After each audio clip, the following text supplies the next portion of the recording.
Daremos comienzo con la clase número 8 de Teología Bíblica. Hoy estudiaremos el capítulo 7, Revelaciones en el tiempo de profecías.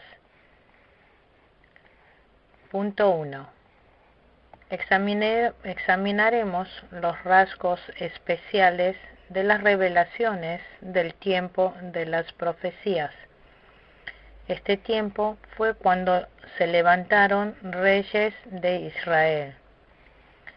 Este tiempo fue la época en la cual nombraron a un rey en una nación teocrática. Dios quiso levantar a un hombre como rey para prevenir el pecado. Por eso, Dios, enviando a los profetas, les dio la tarea de preservar la teocracia. Podríamos decir que este tiempo dio comienzo con Samuel. Después, punto 2. El origen de la institución profética. Es el punto 2. Deuteronomio, capítulo 18, versículo 9 al 22. Más adelante, el pueblo de Israel entraría a la tierra de Canaán. En la tierra de Canaán habría muchos pueblos cercanos que adoran ídolos. Por eso Dios dispuso poner una institución profética. El Señor les ordenó diciendo: escuchen bien las palabras de los profetas. Así que los profetas eran personas sostenidas por Dios que hablaban las revelaciones de Dios. Pero los falsos profetas decían mentiras para su propio interés. También los falsos profetas decían falsas profecías engañados por espíritus malos. Los falsos profetas decían que habían recibido las palabras de Dios sin haberlas recibido. Se engañaban a sí mismos. Hermanos, estos días han aparecido muchas sectas. En esta generación hay muchas personas que dicen falsas profecías. Hay tres clases. Como dijimos más adelante, están los que dicen mentiras para ganarse para su propio interés. Segundo, los que profetizan llevados por el engaño del diablo. Tercero, los que dicen que han recibido palabra de Dios sin haberlo recibido y dicen: estas son las palabras de Dios. Punto 3. Métodos de recibir las revelaciones de los profetas. 1. Los profetas del Antiguo Testamento eran nombrados de una manera muy especial. Por ejemplo, Moisés en el capítulo 3 de Éxodo, Samuel en el capítulo 1 de Samuel, Isaías en el capítulo 6, Jeremías en Jeremías capítulo 1, Ezequiel en Ezequiel capítulo 1, Amós en Amós capítulo 3, versículo 7. Así que vemos que los profetas eran nombrados como tal no por su propia voluntad.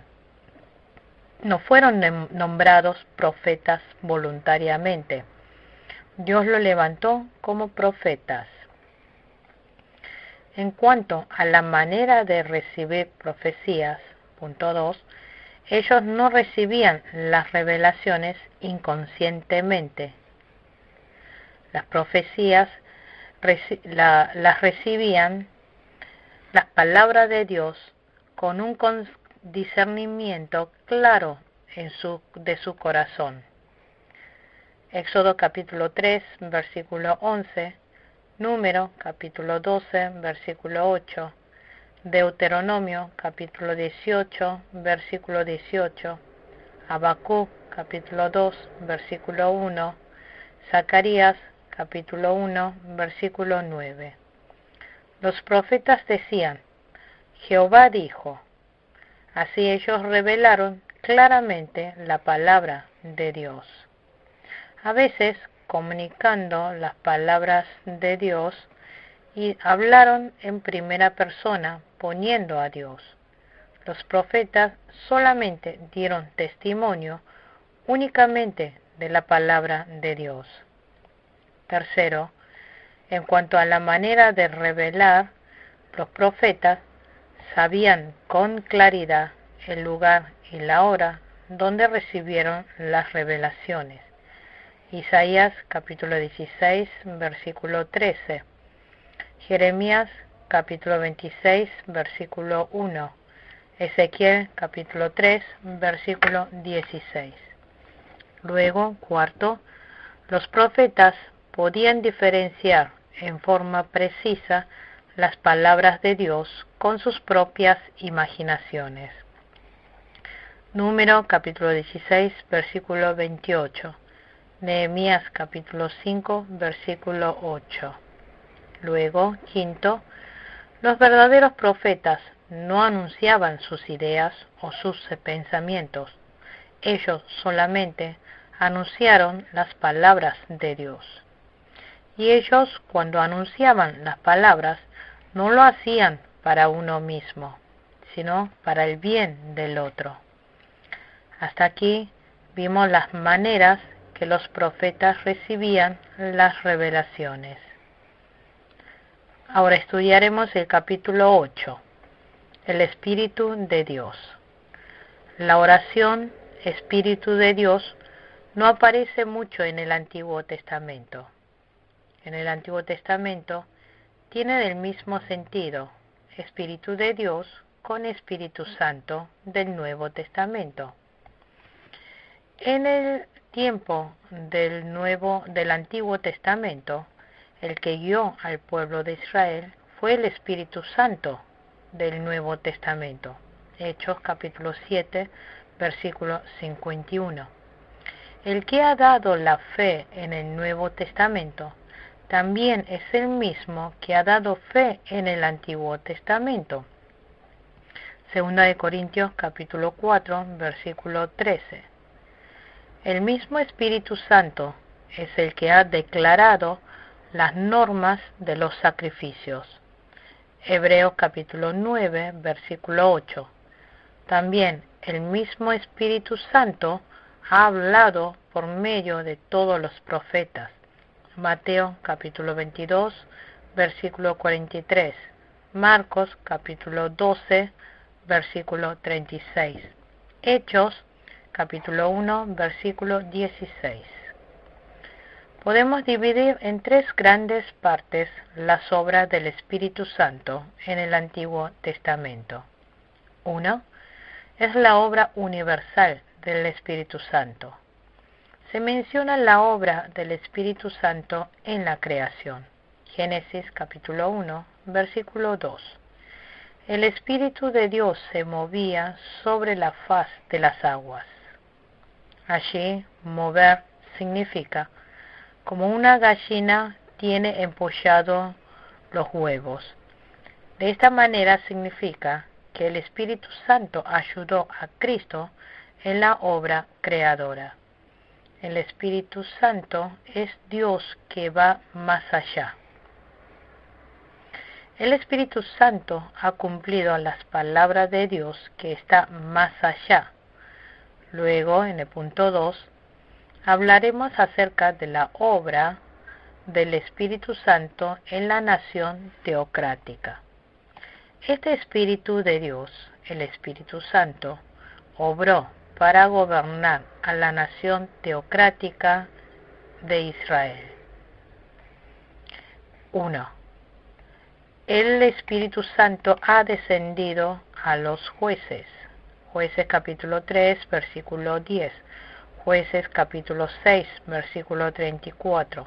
Jueces capítulo 11, versículo 29. 2.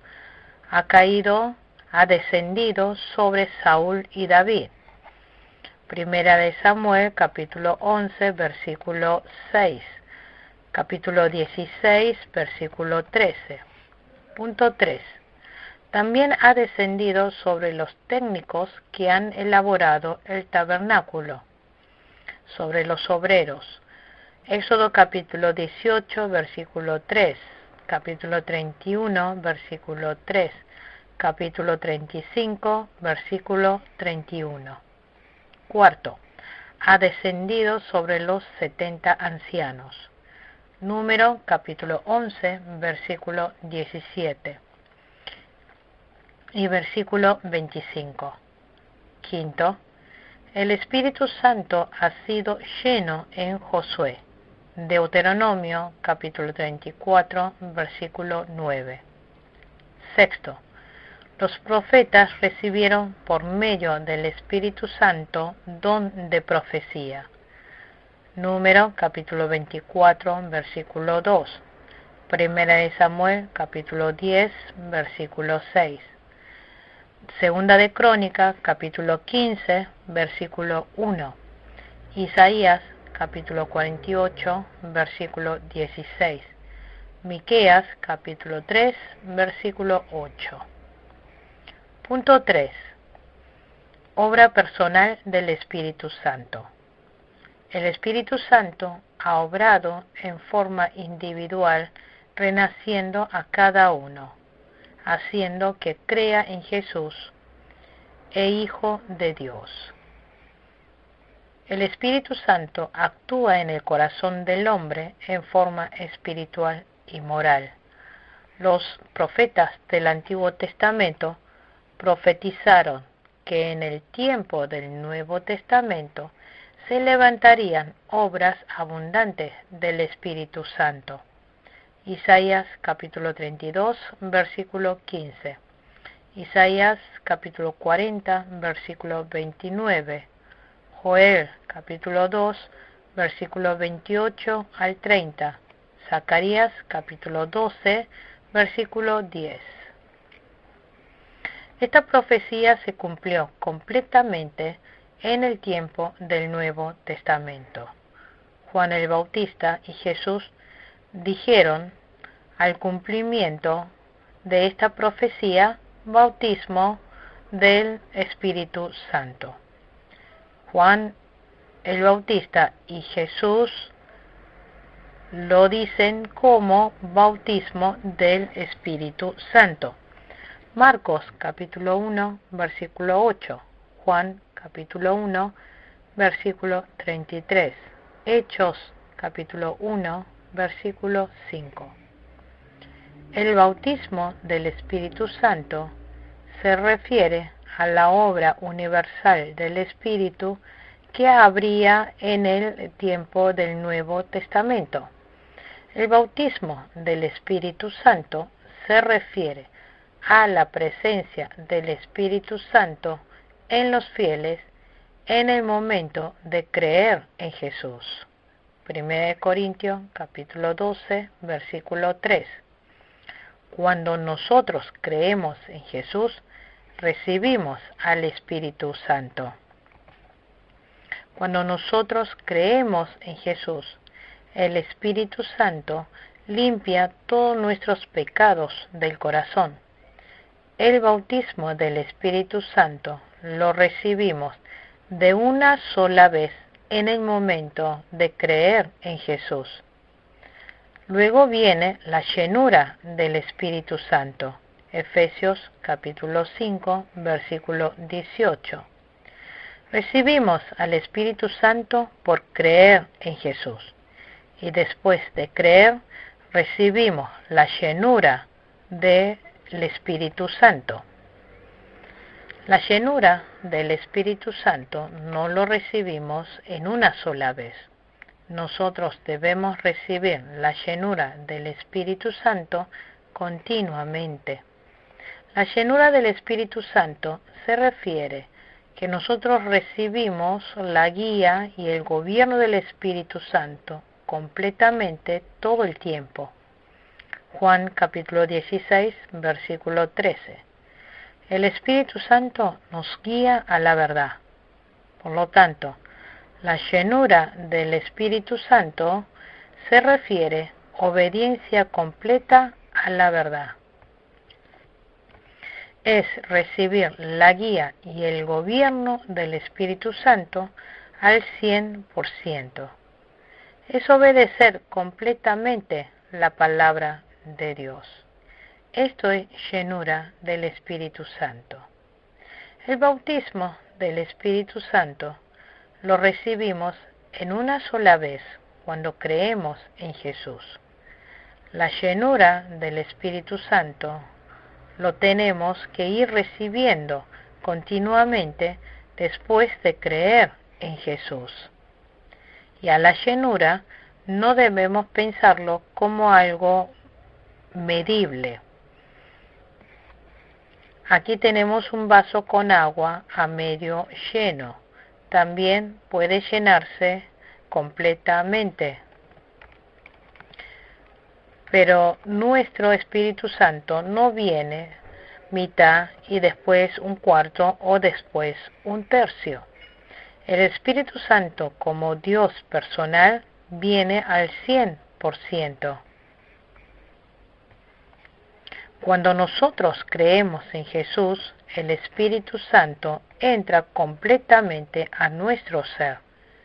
Entonces, ¿qué es la llenura del Espíritu Santo?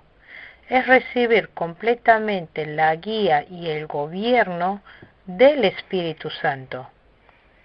Como profetizaron en el tiempo del Antiguo Testamento, ya en el tiempo del Nuevo Testamento sería abundante la obra del Espíritu Santo.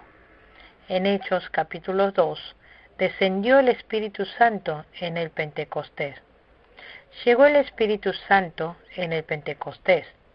De esta manera se cumple abundantemente la obra del Espíritu Santo en el Nuevo Testamento. Hasta aquí hablamos acerca del Espíritu de Dios. Ahora capítulo 9. Ideas inmutables, eternas que aparecen en el Antiguo Testamento. Es decir, la escatología, los últimos tiempos. La escatología individual. Está la escatología individual, los últimos tiempos personales. Ideas inmutables eternas. 1. Problema de ascenso. El problema más preocupante que presenta la humanidad es la muerte. Ningún ser humano quiere morir, pero todos moriremos. Hebreos capítulo 9, versículo 27. Todas las personas, sin excepción, morirán. Jesús habló de un rico y del pobre Lázaro. Lucas capítulo 16, versículo 31. Si vemos allí, dice Moisés y profeta. Esto se refiere a la escritura del Antiguo Testamento. De esta manera, recibe la salvación por creer en Cristo por medio de la escritura del Antiguo Testamento.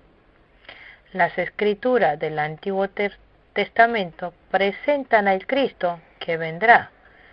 Las escrituras del Nuevo Testamento presentan a Jesucristo que ha venido. Éxodo capítulo 3, versículo 6. Dijo Dios de Abraham, de Isaac y de Jacob. Dios es Dios de los vivos. Significa que después que haya muerto los hijos de Dios, su espíritu sigue viviendo. Su alma tiene vida eterna. Por lo tanto, significa que los fieles están vivos en el cielo. Así que la idea del Antiguo Testamento es que aunque el cuerpo del fiel se muera, su espíritu vive eternamente. Punto 2. Enseñanza acerca de la vida después de la muerte de los fieles. Daremos dos ejemplos. 1. La ascensión de Enoc. Génesis capítulo 5, versículo 21 al 24. Cuando Enoc ascendió, no lo hizo solo en espíritu, sino que su cuerpo también ascendió al cielo. Jesús es la primicia de la resurrección. Enoc fue ascendido en cuerpo resucitado, cuerpo espiritual llevado por la resurrección de Jesús. De esta manera, la Biblia nos dice que no solamente tendremos la salvación del alma, sino que también hay salvación y resurrección del cuerpo. No solamente renace el espíritu, sino que el cuerpo también resucita y vive para siempre. Hay dos personas en el Antiguo Testamento que subieron al cielo sin haber experimentado la muerte. Fueron Enoc y Elías. Cuando sus cuerpos estaban subiendo, se convirtieron en cuerpos espirituales. Sus cuerpos se volvieron cuerpos resucitados. Esto fue una prefigura de lo que les pasará a los fieles, como Jesús, Enoc y Elías, resucitaremos y ascenderemos. Segundo, la vida después de muerte de Abraham. En Génesis capítulo 25, versículos 7 y 8, habla acerca de Abraham. Jesús también dijo que Abraham estaba viviendo en el cielo. Mateo capítulo 22, versículo 32. Dios es Dios de los vivos. Nuestro Dios permanece junto a los fieles eternamente. Dios dice, yo soy tu escudo. Génesis capítulo 15, versículo 1. Nosotros viviremos con Dios en el cielo. Donde está Dios es el mundo de bendición. Luego, punto 3. Hablaremos acerca del estado del espíritu después de la muerte. ¿Qué es la muerte? Es la separación entre el cuerpo y el espíritu. Eclesiastés capítulo 12, versículo 7. Primera de Reyes, capítulo 17, versículos 21 y 22. Job, capítulo 19, versículos 25 al 26.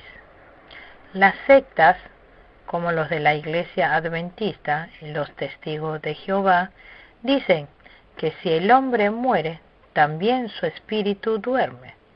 Ellos afirman, el espíritu está dormido como el cuerpo, está en estado inconsciente.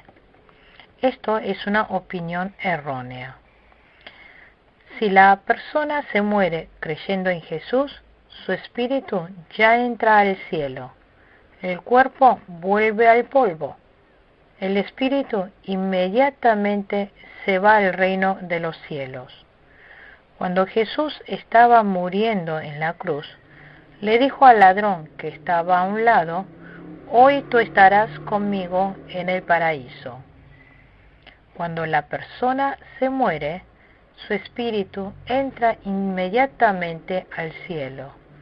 En Lucas capítulo 16 vemos que Lázaro, quien muere, se fue al cielo.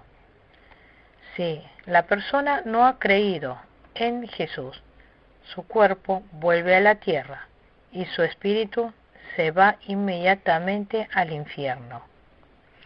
Pero cuando Jesús regrese, el espíritu que estaba en el cielo y el cuerpo que había vuelto a la tierra se unirán formando el cuerpo resucitado. Primera de Tesalonicenses, capítulo 4, versículo 13. Juan, capítulo 17, versículo 3. Ahora, cuando vayamos al cielo, habrá un mundo glorioso, indescriptible.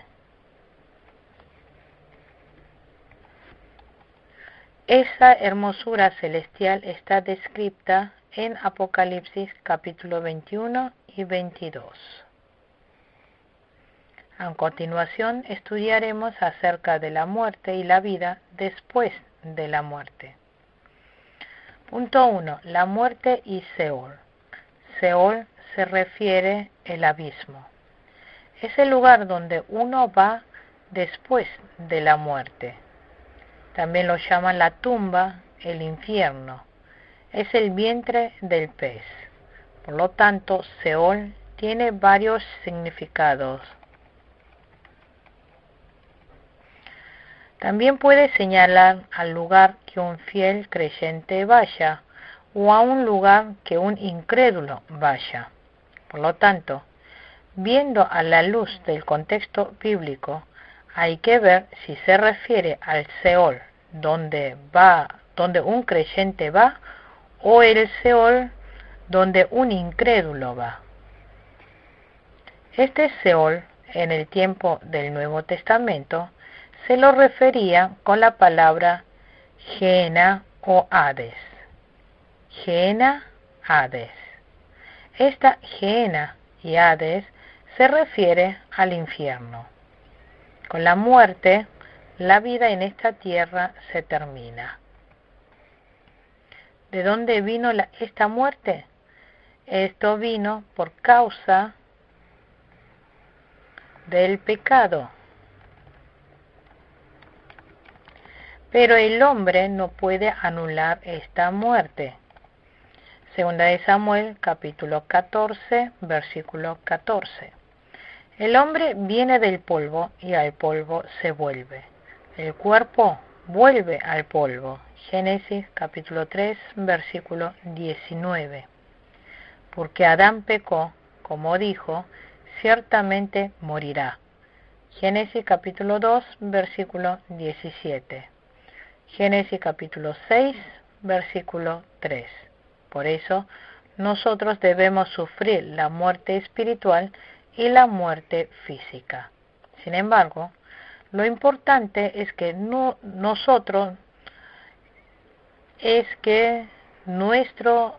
ser nuestro Dios es el que tiene el control de la vida y la muerte. El Señor puede dar muerte o vida a las personas.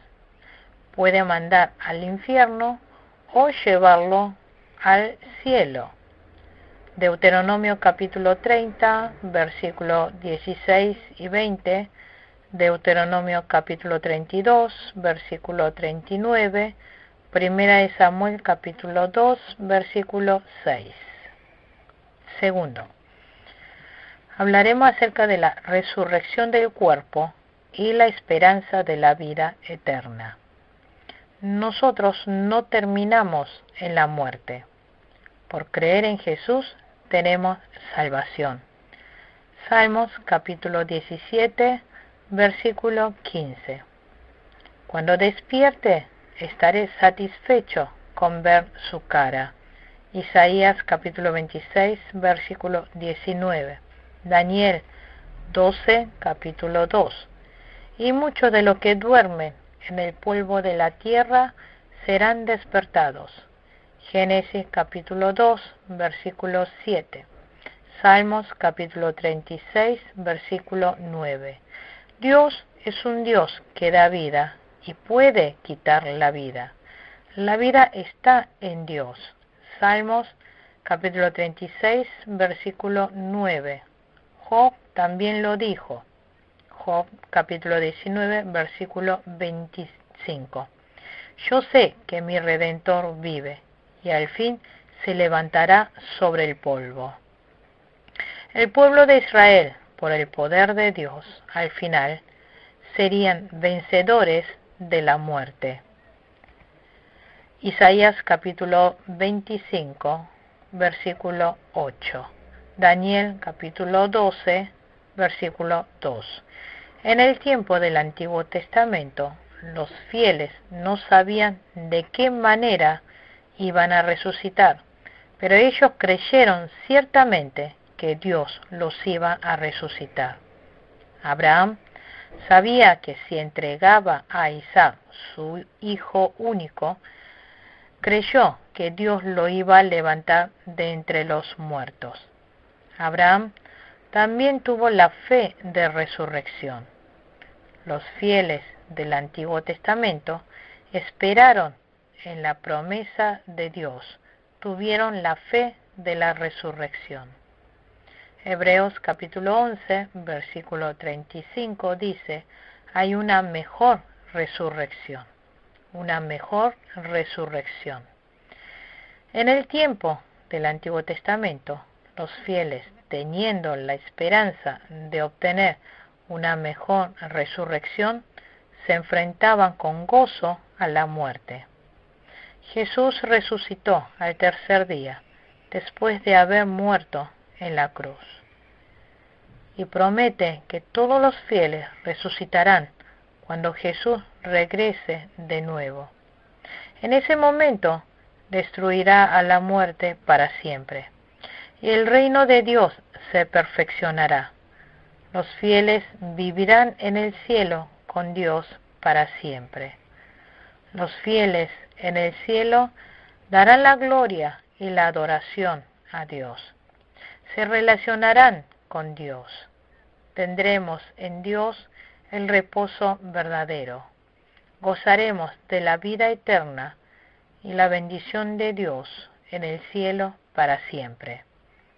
Concluimos con la clase número 8 de Teología Bíblica. Muchas gracias.